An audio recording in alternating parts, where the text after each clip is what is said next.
gotta work on that exciting thing. Right?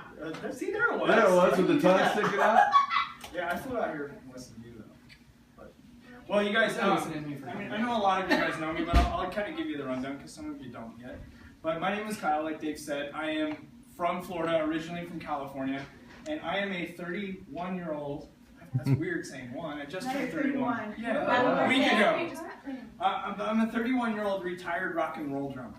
That's my previous job. I used to play drums for a living. It's the only thing that I've ever done. And I will tell you, I'm married. I have 4 beautiful daughters, and I love them more than anything. I was on the road 275 days a year away from them, which is really hard to do. I had to say goodnight to Skype most of the time from a different country. So it was close to 6 years ago, about 5.5 years ago, I was fed up. I was done, and I just said I will do whatever it takes to be a stay-at-home dad with my kids. My wife was a stay-at-home mom, and I wanted to join her. I just wanted to be with my kids and never miss anything again. And it was about that time that my dad called me, and some of you guys may be familiar with the conversation, and he said, I signed you up in my business. Thanks. And he hung up the phone. I was like, all right. I was on tour in Germany, actually, at the time, and I had no idea what his business was. I didn't know anything about network marketing. I didn't know anything about this industry. It was all brand new. But I will tell you, I started doing a little bit of research. I watched some of the videos that the company had, and I started seeing how the pay worked. And I was instantly a believer. I was not one of those skeptic people. I was very, very excited about it. And I just looked at it and said, you know what, I can do this. And by the time I got home from Germany, from that tour, 30 days later, I had 2 paychecks. I had a $300 paycheck and a $200 paycheck, and they cashed. And seriously, I took them to the bank and I cashed the checks, and that was it.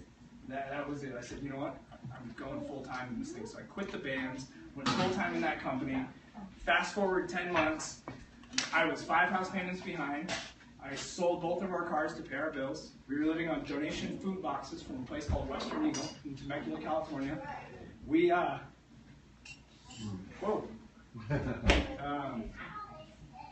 it was rough. It was crazy. Finally, we were happy though. That's what I would tell you. We were happy because I was home for the first time ever. But I didn't quit. I believed that the industry was real. I watched other people that I had become friends with making just great money. I mean, living and supporting their families and going on vacations and driving nice cars. And I just kept saying, if they can do it, I can do it. The only difference was I was a tattooed rock and roll drummer. I wasn't these fancy guys in suits and ties. And I met, I know, now look at me. So let's be honest. T-shirt, it never comes off. Exactly, right? You know, a little sleeve action. That's right. But it was 10 months into this deal, guys, where I was at the lowest point ever in my, I guess, life, really, that I met a gentleman who was the exact opposite of me. Here I am, 25 years old, tattooed head to toe. Here he is, 45 years old, suit and tie, corporate America, right off Wall Street type of a gentleman. And he was a top 5 income earner in the company that I was with. And to give you guys an idea, a top 5 income earner, he was earning over $100,000 a month. And him and I, for some reason, we just meshed. And here we are, 5.5 years later. He's my best friend in the world. I mean, truly, he's just an incredible person. He's been an incredible mentor. But he invited me to relaunch a company with him. A company that had been around for a little while. Nobody really knew who they were. They were just a small little deal. And he invited me to join him and help him start this company. Like, re-get it going. And at that time, I was overdrawing my checking account, $376.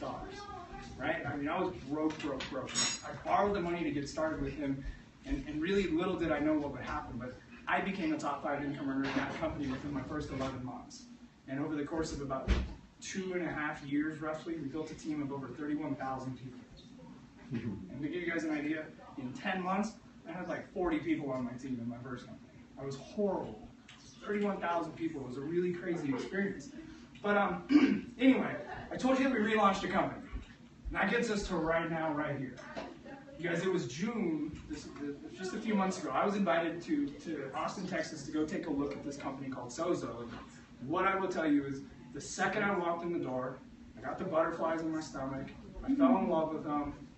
but I just kind of waited. You know, I wanted to make sure it was the right fit, the right move. And I would tell you, Sozo was a 5-year-old company at the time, doing well, financially stable, kind of very small global company that really nobody knew of. There were about 6,000 distributors total in the world.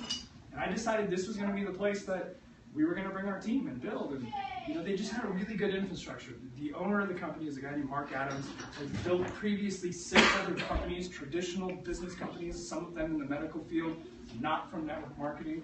He was the 2008 recipient of the Ernst & Young Entrepreneur of the Year Award. It's kind of a big deal on the business side of things. So the company I knew was solid, and he really, I can say, is responsible for where we are today. You know, but after we partnered up with them, I had no idea what was about to come. In September, I got a phone call from a very good friend of mine who introduced me to a gentleman by the name of Clayton Thomas. Here's where the story gets fun. Clayton Thomas is the creator of a product that we have today and is responsible for what we're doing today. And what ended up happening is after I met Clayton, I introduced Clayton to Trey Knight, who was a friend of mine, and Mark Adams, the CEO of this company.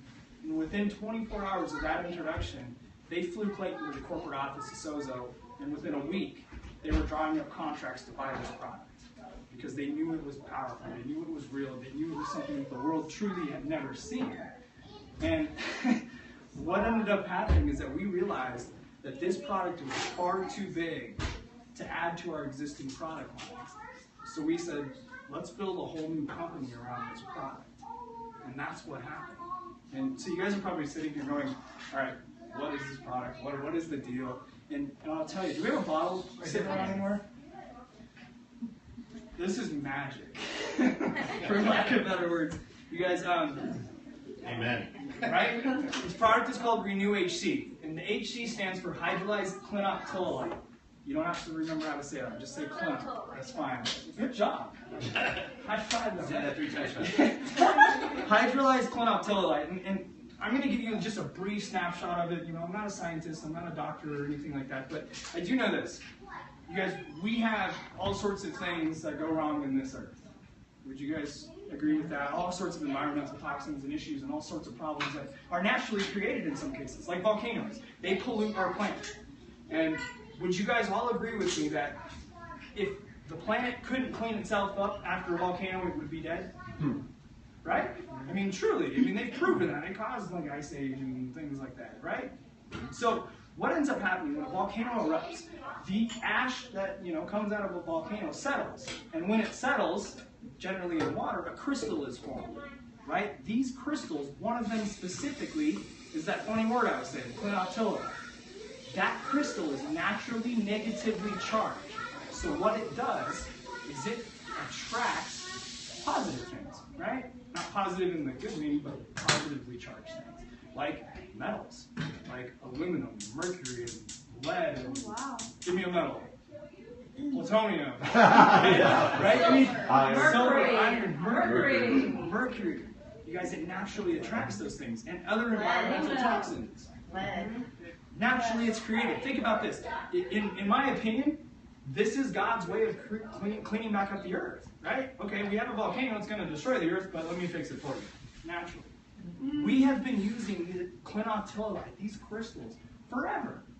I mean, forever, guys, and I'm not even kidding. The Romans used to line their aqueducts with it. And what happened is they found out that the water tastes better when they did. What do you think happened when they didn't? They died. What were the Roman aqueducts made of? Lead. They used lead aqueducts. So they're dying of lead poisoning. Because we've been using it in feed, like animal feed, kitty litter, water filtration. The veggie bags. Veggie bags. Is anybody familiar with those? Remember those things a few years ago? Those mesh bags you put your fruit, your vegetables in your refrigerator to help preserve them? They're lined with clinoptilolite. Believe it or not. Kind of weird, right? We've been using this stuff forever. Yes, aha moment. But here's the difference. Here's the ultimate difference. Forever, we've been taking this crystal and grinding it up into a powder, right? And making all sorts of different solutions and using it in different ways. But when you put that powder in water, you could drink it, right? And it would do good things for you in your gut or your GI. But it's still a suspension. And the suspension means if you took a handful of dirt and threw it in a glass of water and mixed it up, what? The water's going to turn brown. But if you let it sit there for 10 minutes, what happens? It sinks. It's still a rock. It's still too big. We figured out how to take this crystal and actually break it apart